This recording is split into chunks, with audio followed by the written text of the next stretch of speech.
Bueno, pueden ver bien, ¿no?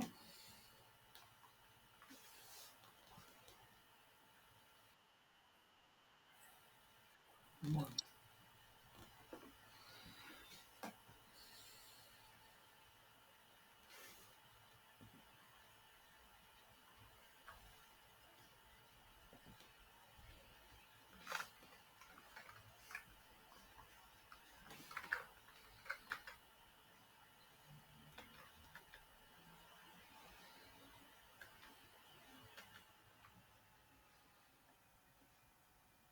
ahí estamos. Bueno, hoy vamos a ver un poco los contenidos de la unidad 3, algo de cultivos energéticos, alguna generalidad de su producción. Si bien vamos a ver distintos tipos de cultivos, bien un poco saber diferenciar cada uno de ellos, algunas ventajas y desventajas de estas fuentes de bioenergía. Vamos a ver también el uso de residuos como fuente de bioenergía, clasificándolos por origen y bueno, lo que significa la valorización de residuos para generar energía eh, en su integración con lo que son los esquemas de economía circular. No sé si habrán oído nombrar un poco este concepto de economía circular, es algo que viene con creciente interés a partir bueno, de los problemas ambientales asociados al tipo de economía tradicional o lineal que actualmente se sigue desarrollando, obviamente. Hoy les había subido un video que está muy interesante ver los conceptos de economía circular ya desde el diseño de un producto. Eh, o sea, es una etapa clave diseñar productos de manera tal de que sus partes, sus componentes sean factibles ser separados o para algunas de sus piezas ser reutilizadas, o en su defecto recicladas o reparadas de manera tal de disminuir lo que es la acumulación de residuos. Bueno, yendo al concepto de cultivo energético, se lo define como tal cuando es una siembra de una planta, ya sea herbácea o leñosa, cuyo fin, su objetivo a la hora de sembrar es ya pensando en la producción de bioenergía. Así que bueno, un cultivo de maíz podría ser, si se siembra específicamente para producir bioenergía, eh, o bueno, un pasto perenne, una plantación forestal de rápido crecimiento, son ejemplos, algunos de los ejemplos de cultivos energéticos, cultivos sembrados para producir energía. Y un concepto muy relevante, porque si estamos produciendo energía, eh, parte de las etapas de producción de energía requieren invertir energía. Entonces, para que este ciclo sea sustentable, esta producción sea sustentable, obviamente tenemos que producir más energía de la que estamos gastando. Acá está bastante simplificado en este ejemplo, esto es para obtener bioetanol de una especie en particular. Eh, entonces plantea los gastos de energía en una etapa productiva. Eh, También habrá gastos asociados, energía asociada a la producción de algunos insumos, energía asociada a la biomasa, a la producción de la biomasa a campo, lo que es el combustible para la siembra, alguna aplicación de fertilizante que requiera combustible, la energía para producir fertilizante si es necesario eh, usar fertilizante o algún otro insumo, la energía para cosechar, o sea, el gasto de combustible para cosechar. Bueno, cada una de esas etapas de campo vendría a estar incluidas en esta etapa 1, en esta flecha 1, como gastos energéticos de la etapa de campo. Habrá gastos energéticos para transportar esa biomasa y gastos energéticos para su procesamiento en una planta industrial. Es decir, que los energy inputs, los ingresos de energía, vendría a ser 1 más 2 más 3 en este caso. Fíjense, las tres flechas sería la energía bruta utilizada en todo el proceso. La producción a campo, su transporte y su procesamiento en la industria. A partir del procesamiento de la industria, supónganse que obtenemos energía del etanol.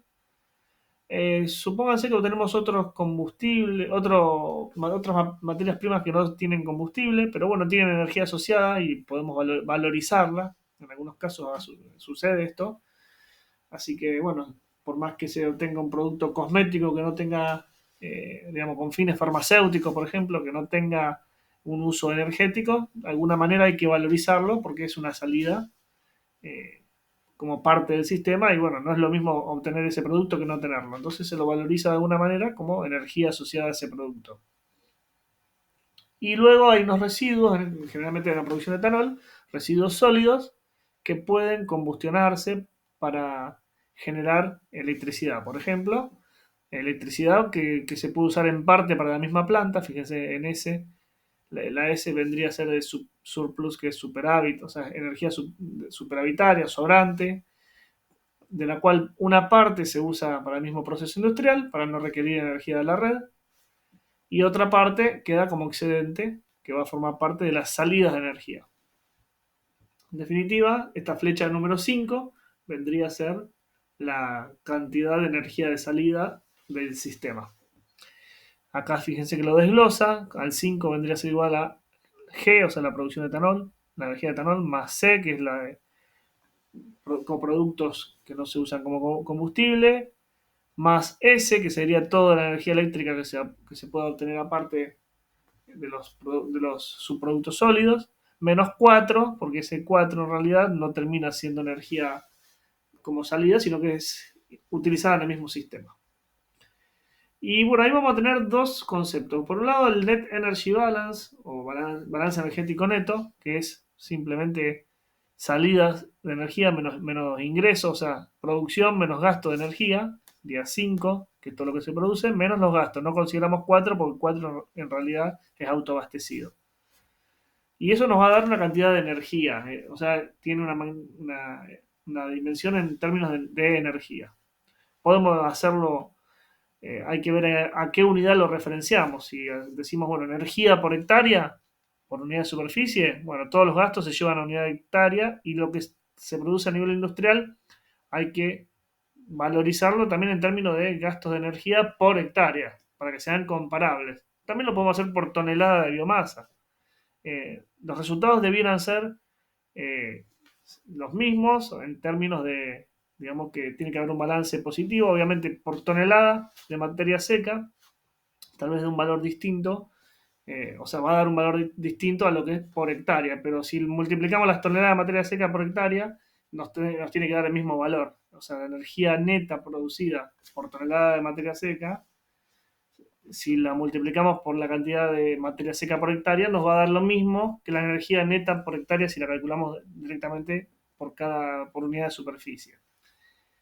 Bueno, eso es en términos energéticos. Pero después tienen el Net Energy Balance con la palabra regio sería relación, que eso lo van a encontrar con otra terminología muy común que es el EROI, Energy Return on Investment, o sea, retorno energético de la inversión o retorno de la inversión energética, que ya es una división de las salidas sobre las entradas. ¿Cuánta energía genera ese sistema por unidad de energía que se gasta en el sistema? Obviamente esto es lo que necesitamos que sea lo más alto posible para que sea sustentable. Por cada gasto de energía que ponemos en combustible, en electricidad en la parte industrial o calor en la etapa industrial, por cada gasto de energía tenemos que tener mucha producción de energía, si no, no sería sustentable si fuese menor a 1 esta relación. Tiene que ser mayor a 1 lo más alta posible. Entonces, bueno, acá está traducido lo mismo que acá. Energía bruta de entrada, 1 más 2 más 3. Energía bruta de salida, es el número 5. Y tenemos el balance energético neto, como 5 menos 1 más 2 más 3. Y la relación es las mismas variables, pero en este caso la salida no le restan los gastos, sino que le divide los gastos. Entonces acá tenemos el EROI que les decía, relación de balance energético neto o Energy Return on Investment, como cantidad de energía producida por cada unidad de energía gastada. Es adimensional, Es decir, si el valor del Heroi es 4, significa que por cada megajoule que yo gasto en el sistema, obtengo 4 megajoules en mi biocombustible o vector energético empleado. Por dar algunos ejemplos, tenemos acá, lo compara incluso con la gasolina y con el diésel. Acá una salvedad, en este caso gasolina y diésel da menor a 1, y el motivo es básicamente porque la salida, en realidad, porque la salida, la producción, eh, digamos, por cada unidad de energía gastada yo obtengo 0,8, ¿sabes? Porque en realidad es cómo está calculado al, al megajoule, supónganse que esto está en megajoule, al megajoule de combustible lo está poniendo en el numerador y en el denominador. A diferencia de lo que hacemos acá, que en el caso de la bioenergía, nosotros ponemos la salida de energía solamente en el numerador, en esta cuenta. Como esta energía es renovable, en el otro caso nosotros estamos eh, poniendo esa, supónganse todo lo que es la refinado de petróleo, bueno, todas esas etapas que vendrían a ser los costos uno 2 y 3 también estamos incluyendo ese nafta o diésel o gasoil dentro de estos números de aquí. Dentro de 1, 2 o 3 estaría esa unidad. Entonces siempre nos va a dar menor a 1 esa cuenta. Si no lo hiciéramos así, tal vez obtendríamos que por cada unidad de energía gastada obtendríamos 4 o 5 unidades, o sea, daría mucho más alto. De hecho, hay por eso en la bibliografía cierta confusión. Entonces, en esos casos, nos da que el petróleo, que la gasolina y que el diésel tienen un Heroi de 4, de 5, de 3, dependiendo de la metodología de cálculo. Pero en esos casos donde da mayor a 1, es porque no lo están considerando como un gasto energético a ese combustible fósil, que en realidad lo estamos empleando, ese combustible. Bueno, es una cuestión muy técnica, conceptual de cómo se hace el cálculo. En definitiva, no es que se gaste más energía para extraerlo, que para, digamos, si no, no cerraría un negocio, no cerraría que gastemos más energía, o sea, que dé menor a 1, que se gaste más energía en sacarlo que en la que se obtiene. En realidad, se gasta tal vez 0,2, 0,3 por cada megajoule de gasolina, y como el cálculo lo hacen de otra manera, hace que termine quedando menor a 1. En el caso de los biocombustibles, vamos puntualmente a los biocombustibles líquidos, biodiesel y etanol. Eh, los de primera generación, que son los que están mostrándose en general en ambos casos, son soja, colza, salvo residuos de aceite vegetal. El de soja y el de colza dan bastante, no es tan alto, o sea, estamos entre 2, 3 unidades de energía por cada unidad de energía invertida.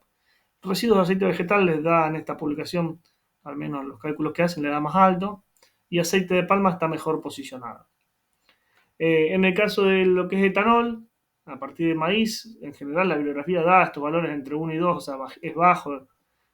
Puntualmente los gastos en fertilizantes suelen ser relevantes, la energía que se gasta en producirle fertilizante. Pero bueno, generalmente da bastante más bajo. Caña de azúcar siempre está bastante mejor posicionado porque es un cultivo que produce mucha materia seca por hectárea. Entonces todos los gastos de campo se diluyen en esa materia seca tan alta.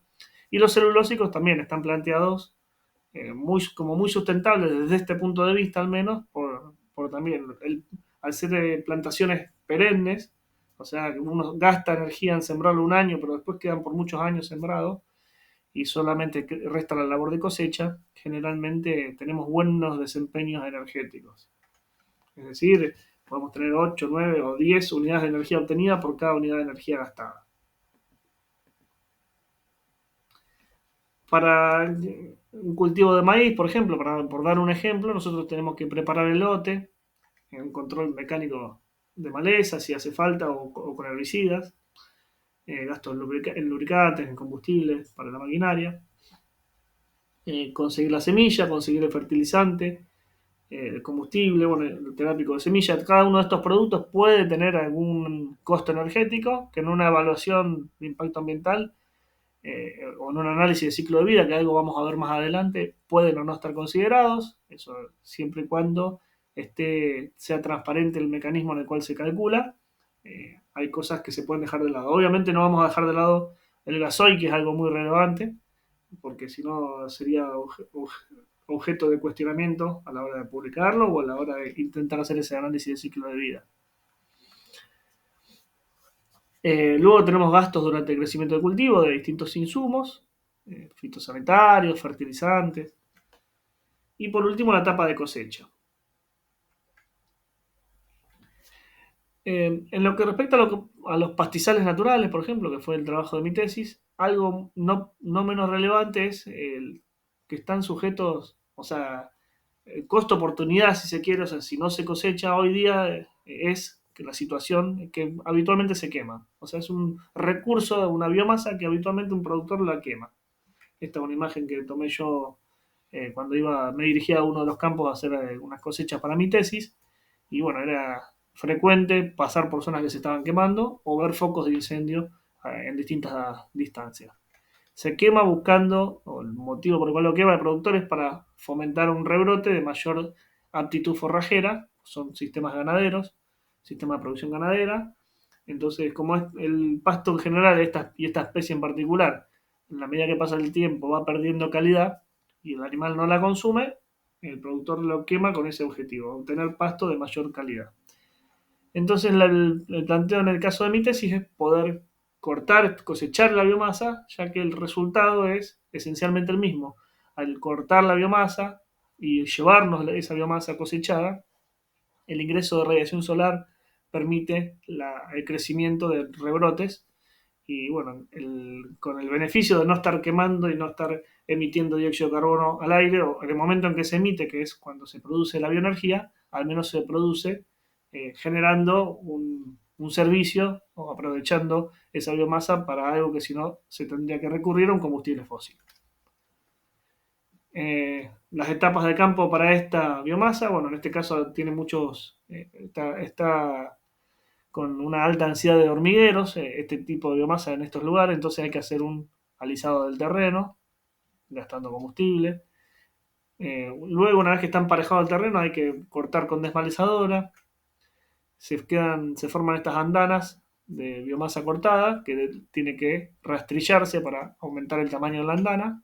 Y una vez que está rastrillada, se procede a formar rollos. Todo esto nos dio en ese entonces una cuenta de, si bien había como 7.000 kilos de biomasa, alrededor de 7.000 kilos de biomasa por hectárea, la eficiencia de cosecha por el tipo de pastizal con el que yo trabajaba era bastante bajo, la eficiencia de cosecha estaba en el 50%, y el gasto de combustible en alrededor de 17 litros de combustible por tonelada de materia seca. En ese caso, bueno, el planteo es el siguiente. Siempre hay que hacer un planteo, un escenario bioenergético para contrastarlo con el escenario actual. En el escenario bioenergético uno plantea en la etapa de campo, en este caso la ruptura de hormigueros, corte de biomasa, hilerado, enfardado para hacer rollos, cada una de estas etapas con sus requisitos, sus gastos energéticos.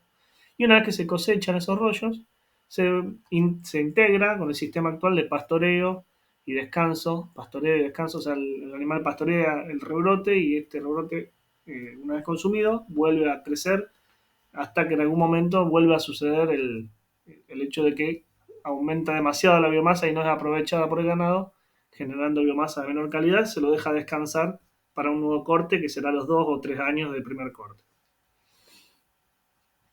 En la etapa industrial, o sea, esto se tiene que transportar a una planta de procesamiento, donde se tiene que acondicionar la biomasa, puede ser o no necesario secarla, algún pretratamiento, en este caso es un ejemplo, una biorefinería para producir etanol, luego la hidrólisis, son procesos que en realidad lo vamos a ver un poco en la parte de procesos bioquímicos, así que bueno, es simplemente el,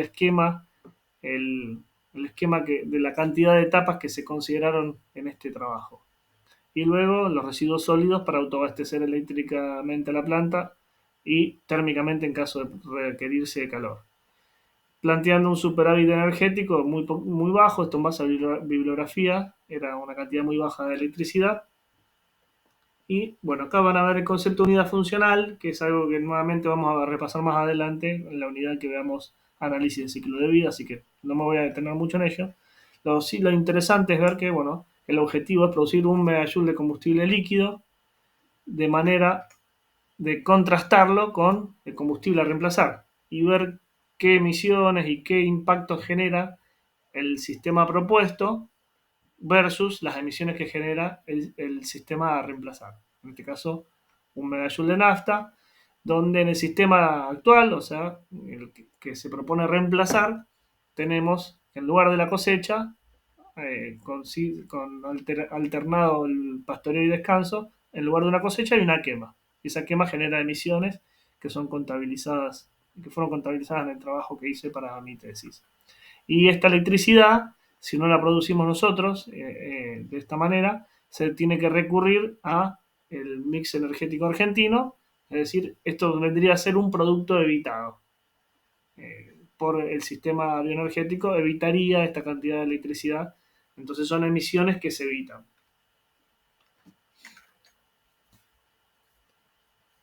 Acá en este trabajo, bueno, acá les pongo la cita más abajo, para obtener bioetanol a partir de distintas fuentes, fíjense, caña de azúcar, remolacha azucarera, sorgo azucarado, grano de maíz, bueno, con distintas referencias, hacen el cálculo justamente de Net Energy Balance Ratio, o sea, lo que sería el EROI de distintas fuentes.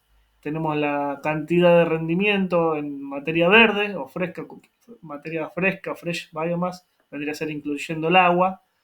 Dry biomass es solo materia seca, sacando el agua.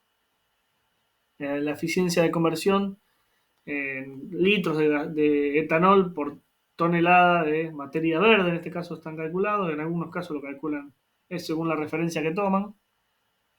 Fíjense, en este caso lo hicieron para la papa con 462 litros de etanol por tonelada de materia seca. Bueno, de esta manera obtenemos, multiplicando, si es por materia verde, serían los 68,7 toneladas por hectárea por los 86 litros, deberíamos obtener este resultado de 5.900 o 5,9 kilolitros por hectárea de etanol.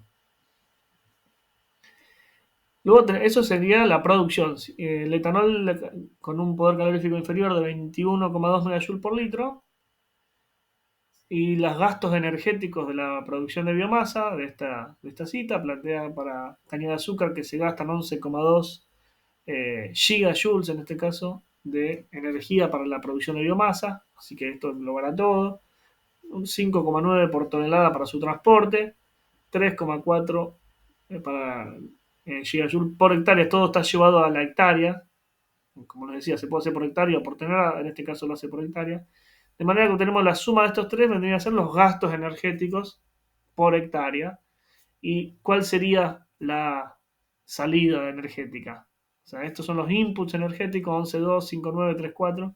¿Cuál sería acá el output energético para que podamos calcular el Net Energy Balance?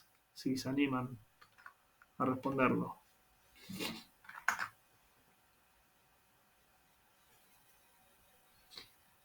En este ejemplo, ¿qué estamos produciendo en esta publicación?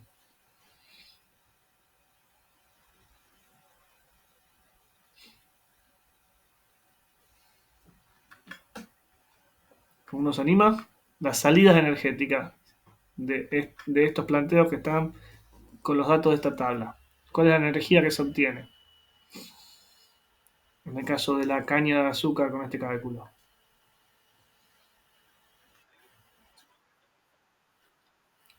Exacto, ¿y cuánto etanol produce según esto la caña de azúcar? Casi 6, 5,9. O sea, 5.900 litros. Y en términos energéticos, ¿cuánta energía está produciendo por hectárea?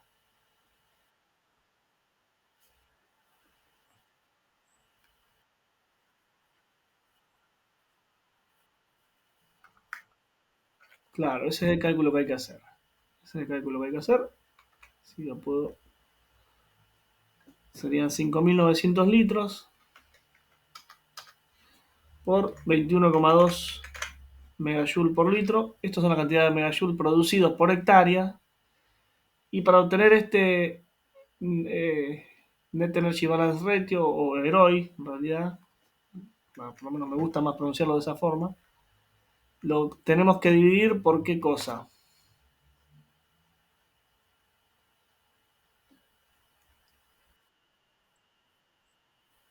Exacto. Estas tres valores que están en gigajoules, yo estoy obteniendo megajoules acá, entonces tendría que, en todo caso, estos valores multiplicarlos para pasarlos a megajoules, hay que multiplicarlo por 1000, porque gigas a la 9, megas a las 6, es decir, son 11.200 más 5.900 más 3.400. Vamos a hacer rápidamente esa división, 11.200 más 5.900 más 3.400, cerramos el paréntesis, 20.500 por megajoules se gastan por hectárea, el, el de Heroi en este caso debería ser 6,1. Probablemente hayan usado algún otro factor, porque no me termina de dar la cuenta exactamente, o tal vez no sea con algún decimal, pero bueno, el valor era 6,69 en este caso, así que difiere un poquito, pero esa sería la forma de calcularlo.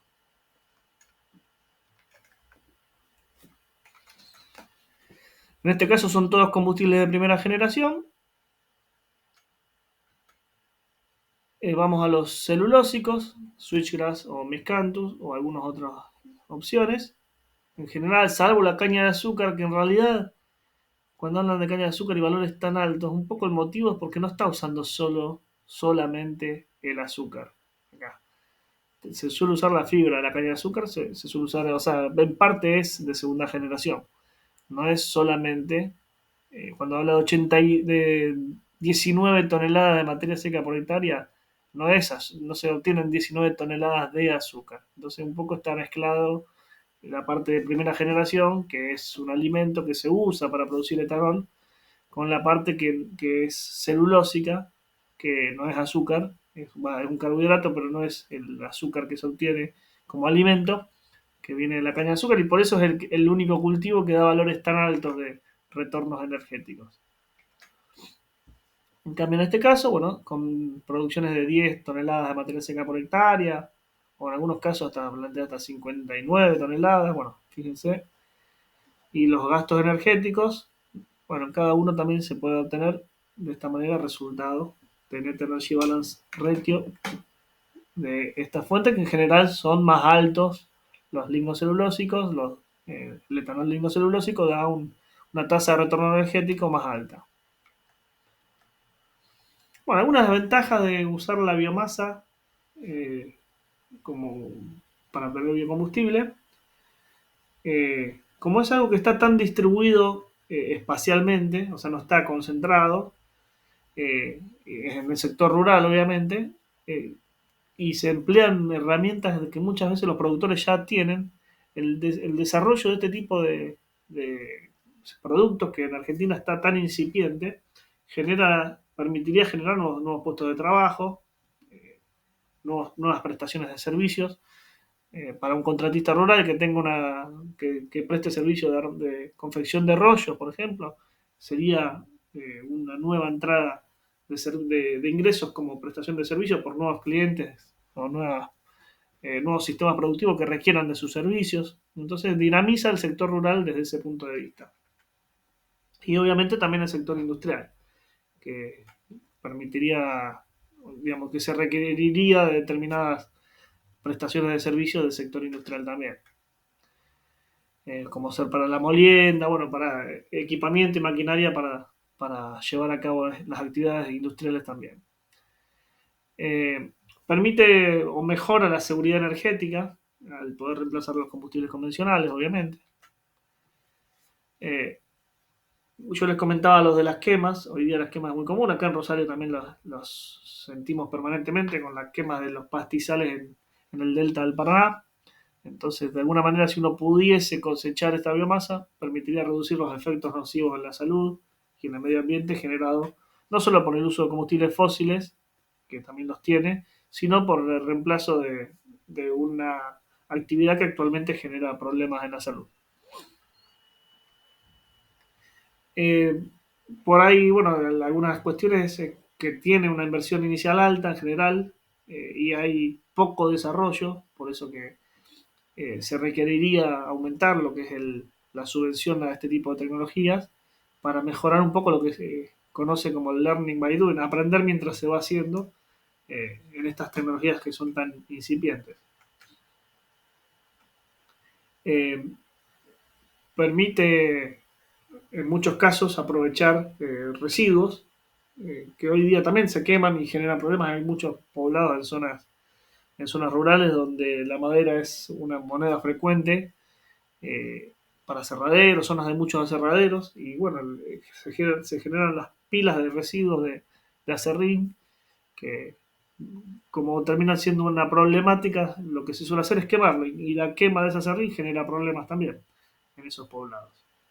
De alguna manera, poder utilizar ese residuo, darle un valor o valorizarlo para que sea un producto y no un residuo, o al menos un subproducto que tenga un valor, permite aumentar esta circularidad de los sistemas. Que digamos, una de las premisas de la economía circular es eh, reducir la cantidad de residuos o reutilizarlos o reciclar.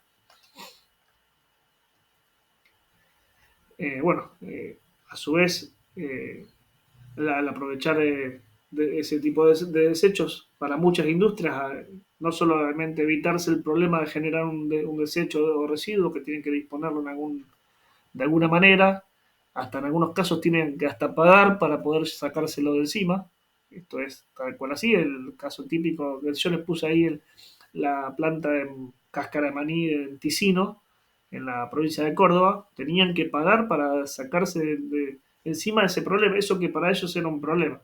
Y hoy día eso es, con esa inversión inicial en infraestructura, bueno, permite generar electricidad, que se hizo famoso este poblado por los apagones grandes que ha habido hace unos años atrás, donde prácticamente buena parte del país estuvo sin luz, mientras que esta industria se descalzó de la matriz eléctrica nacional, sobre todo en esos momentos, para autoabastecerse de electricidad a todo el pueblo. Así que bueno, es una cosa muy relevante.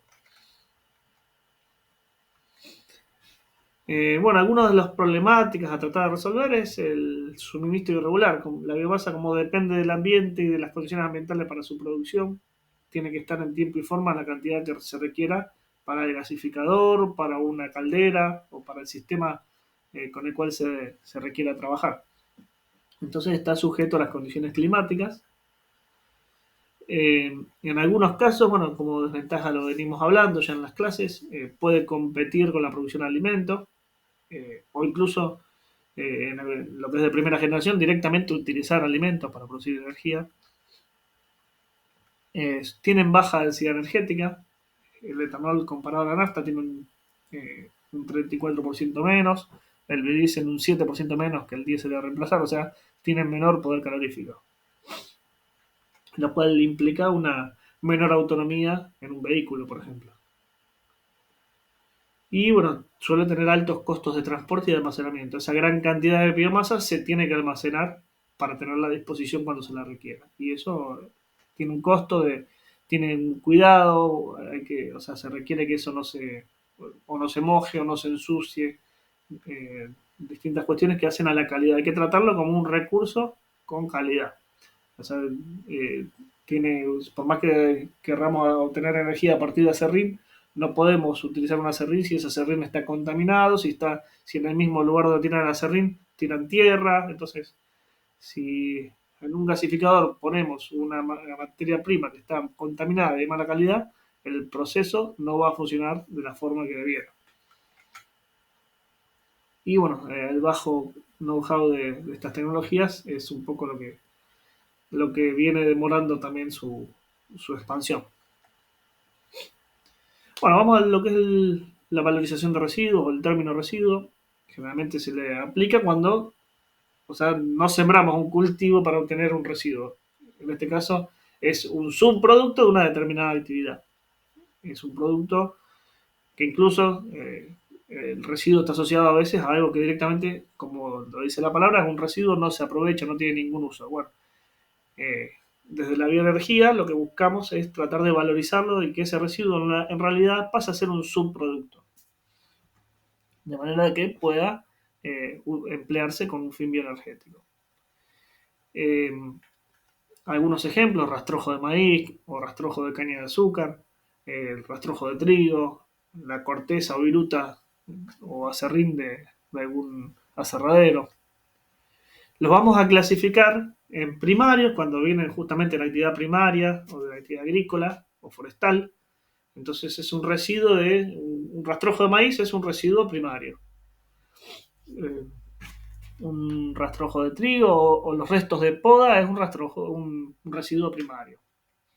Cuando ya vienen de un procesamiento industrial, un aserradero o una planta como la cáscara de maní, el ejemplo que vimos, que comentaba recién, ahí estamos ya hablando es un subproducto de una actividad industrial, estamos hablando de un residuo secundario.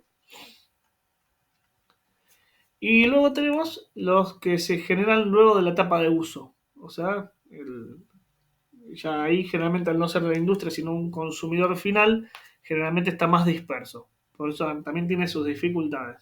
Si estamos hablando de cartón, producto del embalaje o de una compra de algún, digamos que se van acumulando los cartones de caja de un producto eh, por la compra de todos los usuarios, bueno, está todo repartido en un determinado poblado y bueno, no se encuentra todo junto, hay que tomarse el trabajo de separar en origen y obtener ese residuo para darle algún uso. Aceites de cocina, hay muchas iniciativas de empleo de aceite de cocina para obtener biodiesel usados, ¿no es cierto? Residuos sólidos urbanos, etcétera. Entonces, en definitiva, en base a lo que comentamos recién, hablamos de residuo primario cuando se cosechan determinados cultivos o madera. Eh, Son residuos de la actividad agrícola. Secundarios cuando vienen de procesamiento industrial, de algún tipo de cultivo o producto alimenticio. Bueno, acá nos da algunos otros ejemplos de los parecidos a los que mencionábamos hoy. Y residuos terciarios es cuando, decíamos entonces, cuando ya fueron utilizados y quedan como residuo de la etapa de uso. Acá no me quiero detener mucho, simplemente de esta misma publicación es interesante ver Dedicated Energy Crops, o sea, son cultivos energéticos dedicados para tal fin. Y tenemos, como muy típicamente mencionado, los Short Rotation Copies o eh, plantas arbóreas o leñosas de rápido crecimiento, con los ejemplos más típicos: el poplar, que es el álamo, o el willow, que es el sauce. Siempre en cursivo van a ver los nombres científicos. Y si no, los pastos perennes como miscanthus, switchgrass, los más por ahí conocidos o renombrados, que entre paréntesis están los nombres científicos. Con algunas ventajas, no me voy a detener mucho en esto, pero digamos, un poco hay bastante material sobre este tipo de cultivos. Y los compara con los residuos, fíjense, residuos primarios en agricultura, straw, que es rastrojo, o es stover de rastrojo, straw creo que sería lo que es paja de trigo, stover lo van a escuchar como rastrojo. Y acá después todos los restos de forestación, lo que son las podas, ramas, pero bueno, en ambos casos serían residuos primarios. También me comenta varios casos de residuos secundarios de la etapa industrial, y los residuos terciarios en este caso no los define. Pero bueno, no me iba a detener mucho más que eso porque está en inglés, es mucho texto. De todas maneras lo tienen disponible si lo quieren repasar. Sí, bueno, me van a volver a escuchar un poco con terminología de análisis de ciclo de vida, well to wheel. Well es el pozo, wheel son las ruedas. Entonces hace una comparación de emisiones del pozo a las ruedas, o sea, incluyendo todos los gastos de extracción. O sea, lo compara con lo que es el petróleo, pero en realidad estamos hablando de biomasa. Cuando en lugar de extracción de petróleo, en lugar de pozo de petróleo, estamos hablando de lo que es la extracción de la biomasa en origen. Y voy a pasar al siguiente, así vemos, después volvemos atrás, para separar el well to wheel. Acá tenemos el well to wheel del pozo a las ruedas, los separamos en dos partes, del pozo a la gasolinera, well to pump, y de la gasolinera a las ruedas, pump to wheel. O sea, los impactos ambientales lo podemos contabilizar desde el pozo a las ruedas o separarlo del pozo a la gasolinera y de la gasolinera a las ruedas. De la gasolinera a las ruedas lo que tenemos es la combustión básicamente del combustible. Y todos estos casos de estas biomasas, fíjense que sería la línea, esta azul, en forma de cuadrícula azul, se compensa perfectamente porque es dióxido de carbono, en este caso son emisiones de dióxido de carbono. El dióxido de carbono que fijó la vegetación en la etapa de crecimiento es el mismo que se quema cuando se quema el etanol entre la gasolinera y las ruedas. Entonces quedan compensados. Y fíjense que en el caso de la gasolina, eso no sucede. No tenemos ese carbono, esa emisión negativa asociada al crecimiento de un cultivo. Por eso el carácter no renovable. Entonces, en rojo tenemos la sumatoria de todo. Obviamente, por más que tengamos compensados las emisiones de la combustión del etanol con el dióxido de carbono fijado, hay otros gastos que hacen que siempre o mayoritariamente tengamos la barra roja del pozo de las ruedas termine dando valor positivo. En algunos casos puede hasta dar negativo porque tiene que haber, por ejemplo, en este caso LUC, Land Use Change, cambio en el uso del suelo, plantea evidentemente en este escenario que evaluaron, donde la siembra de este pasto en alguna tierra marginal permite fijar carbono, hacer un efecto sumidero de carbono que hace que no solo tenga la ventaja de usar carbono biogénico, carbono de origen renovable, por lo tanto se compensa esto con la parte de fijación, sino que además hay quita de dióxido de carbono de la atmósfera y un efecto sumidero, ya que ese carbono de la atmósfera queda en el suelo que está aumentando su contenido de materia orgánica debido a el trabajo o la incorporación de esta biomasa. En algunos casos puede ser favorable y en otros casos puede no serlo. Fíjense que en el caso de la caña de azúcar, en este ejemplo, habría que mirar en detalle la publicación. En este ejemplo, aparentemente el cambio en el uso del suelo de la caña de azúcar genera emisiones de dióxido de carbono. Tal vez era un bosque que se taló para producir caña de azúcar y bueno, es probable que el cambio de uso del suelo en ese contexto genera emisiones. Entonces, depende y es muy importante en ese sentido qué pasa con el carbono que está en el suelo, que es muy relevante, la materia orgánica del suelo y del carbono. Cuando cambiamos un sistema productivo por otro o intervenimos un ambiente por otro, ¿qué sucede con el carbono que está ahí? ¿Aumenta o disminuye?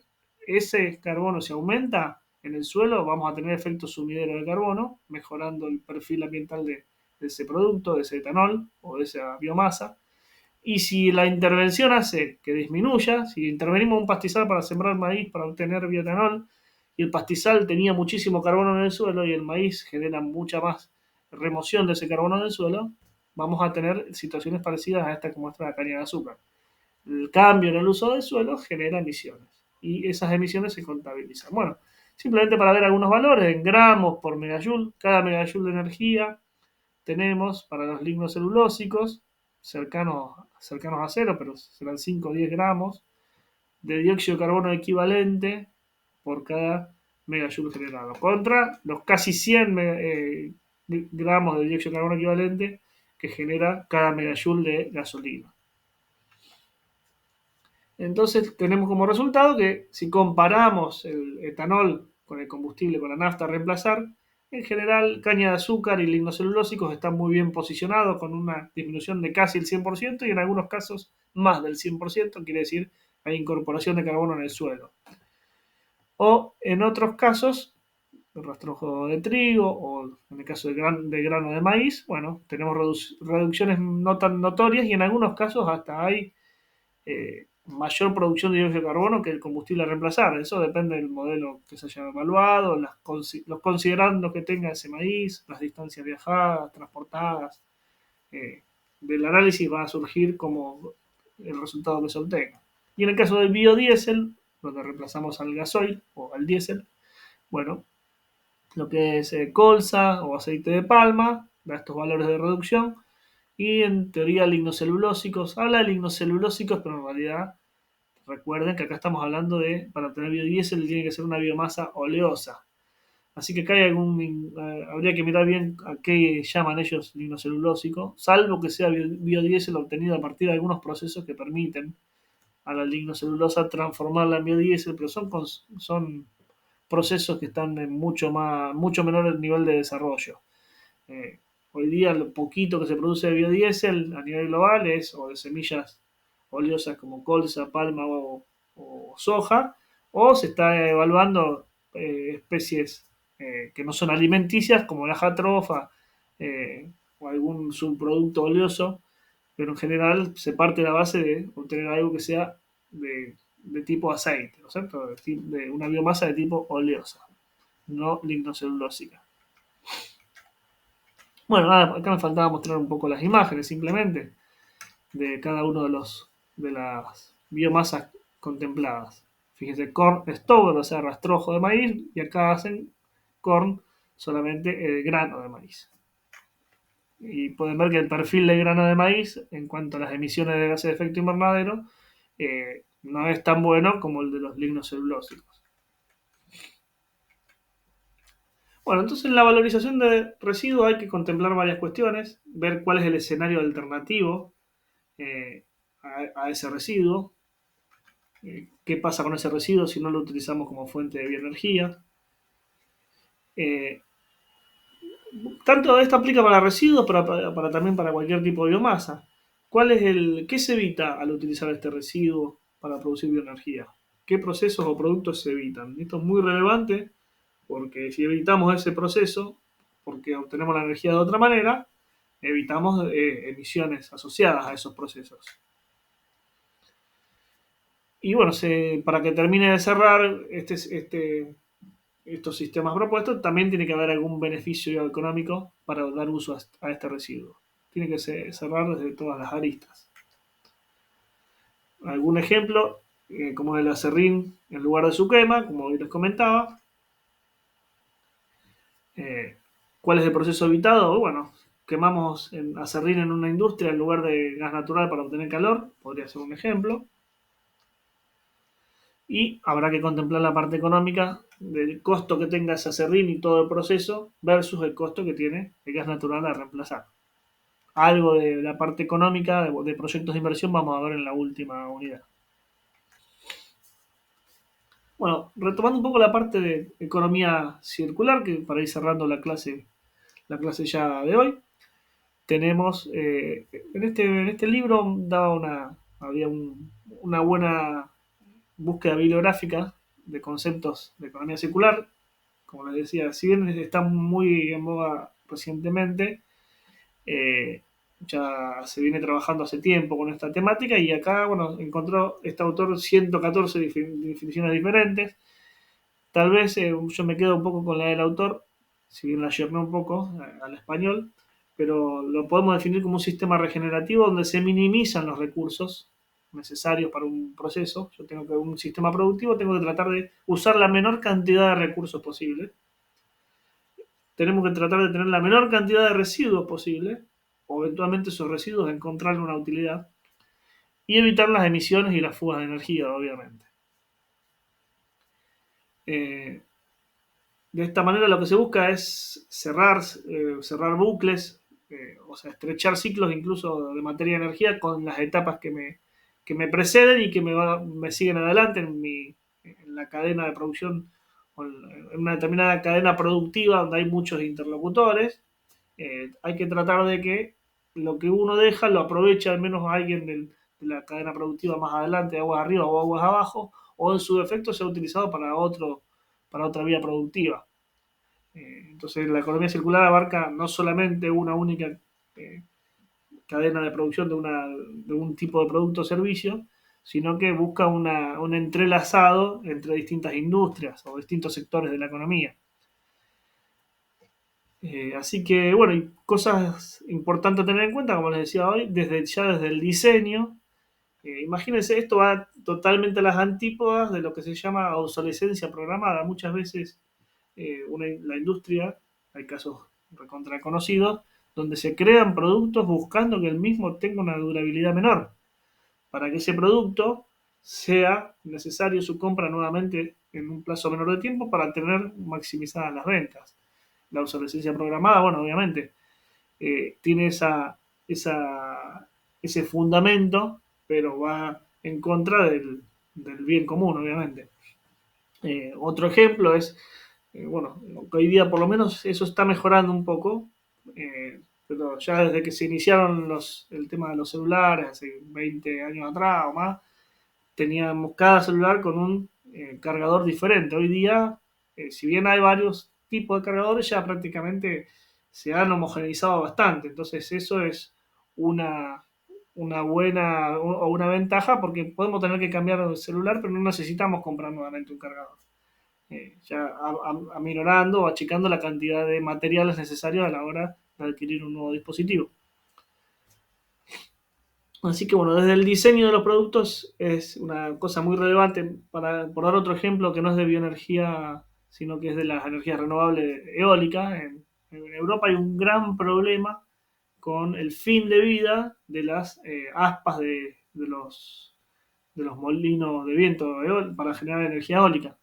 Porque una vez que cumplen su ciclo, que ya están obsoletos para la actividad, genera toneladas y toneladas de material que no se puede dar un uso alguno y bueno, además que ocupa muchísimo lugar y tiene algún efecto también contaminante. Entonces, ahí desde el diseño tienen que encontrar la vuelta para que el fin de vida no sea un sumidero, no sea ir a parar un relleno sanitario, sino que tenga una utilidad una vez culminado sus 10 o 15 años de vida útil. Así que en eso se está haciendo muchísimo hincapié para tratar de hacer más sustentables las producciones, los sistemas. Bueno, en esos 114 definiciones lo que más vio es, bueno, busca el beneficio económico. Eh, la frase muy asociada a la economía circular son las 3 R, reducir, reusar, reciclar. O sea, casi todas los manuales donde busquen economía circular, lo que es las 3 R van a encontrar y ya después se ha actualizado con algunas R más incluso. Pero el típico refrán es reducir, reusar y reciclar. Reducir, o sea, tratar de reducir la cantidad de recursos requeridos, reusar en la medida que se pueda y reciclar en el fin de vida también, si se puede, alguno de los materiales. Bueno, y perspectiva de sistema son algunas de las palabras también que encontró este autor en la mayoría de las definiciones. Bueno, algunas de las características de la economía circular, el uso de insumos que se pueden reutilizar en más de una aplicación y recién en última instancia, si ya no encontramos utilidad alguna, devolverse a la naturaleza generando el impacto eh, asociado, ¿no es cierto? La búsqueda de un enfoque de productos de mayor durabilidad y bueno, la selección obviamente de formas renovables, incluido no solamente para energía, sino que bueno, tratar de optar por insumos que sean de tipo renovables también, de ser necesario. Y bueno, obviamente en caso de poder aprovecharse de residuos para obtener energía, obviamente waste to energy es algo que se ve mucho cuando hablamos de economía circular. Tratar de tener la menor cantidad de residuos posible y convertir esos residuos en energía eh, para que sea aprovechable. Eh, y como decía, es un enfoque de sistema donde hay múltiples actores y donde el residuo de uno puede ser un subproducto por parte de otro actor del sistema. Acá el típico comparación de la economía tradicional lineal contra la economía circular, donde bueno, se extrae, o sea, extraer recursos de la naturaleza, la industrialización, después tenemos su transporte y uso, disposición final y pasa a ser un residuo. Acá lo que se plantea es que ya desde el diseño partamos de la base de un diseño que prevea que ese residuo no sea tal y pueda reutilizarse. La producción, bueno, en todas las etapas final permita un reciclado para que nuevamente ese producto, en lugar de ir a parar a un sumidero o a un relleno sanitario, puedan sus partes, en la medida de lo mayor posible que se pueda, ser utilizados en la misma industria. Bueno, otro ejemplo, otro esquema, la economía lineal, la economía de reciclado, donde hay una parte se recicla nuevamente después del uso. Y bueno, lo que sería circularidad completa sería minimizar al mínimo posible la producción de residuos. Algún ejemplo, en materiales en una industria, en proceso 1, 2, 3 y 4, que si acá requerimos electricidad, en este proceso requerimos calor, en el proceso 3 se genera un particular residuo y un proceso 4 que genera el producto que después sale de la industria. El planteo de, en lugar de que sea algo lineal, se plantea la posibilidad de que, bueno, por un lado, reducir la cantidad de materiales que se requiera, pero que esa electricidad pueda provenir, por ejemplo, de un residuo de la misma industria. El calor que se requiere del proceso 2, en lugar de quemar gas natural, que pueda provenir también de ese residuo. Y tal vez algún residuo pueda aprovecharse, en lugar de usar materiales, eh, el proceso 3 que genera algún residuo, que se pueda utilizar parte de ese residuo en la misma manufactura. Bueno, son un poco los conceptos de economía circular. En, de la clase de hoy también hay una breve práctica que les voy a dejar. eh,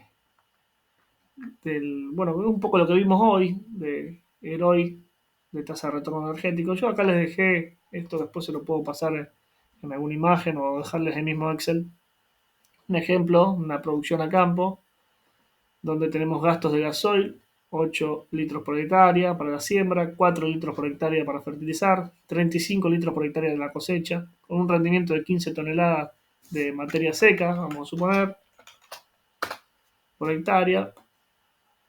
El gasoil con este poder calorífico inferior, la biomasa eh, con este poder calorífico inferior, 3,172. Una eficiencia, pues, suponemos que para producir electricidad y el motor tiene un 35% de eficiencia. Entonces, bueno, por un lado tienen que calcular las salidas de energía, que lo pueden hacer por tonelada o por hectárea. Y una etapa industrial donde por tonelada de materia seca tenemos 0,3 megawatt-hora de secado, 0,05 un picado, una etapa de molido 0,04, un peleteado de 0,1 y un embolsado de 0,02 megawatt-hora por tonelada. Bueno, les dejo un pequeño ejercicio como para que lo traten de hacer. Cualquier inquietud me la consultan y bueno, a ver qué resultados le da. Esto es optativo, no es, digamos, yo de todas maneras lo vemos en clase, la clase que viene, cualquier duda me preguntan y lo vemos resuelto. Acá alguna consulta de hoy, que fue, ya se hizo un poco largo. Bien, bueno, me alegro, Nicolás. Bueno, dejo de grabar y cualquier cosa igual seguimos ahora.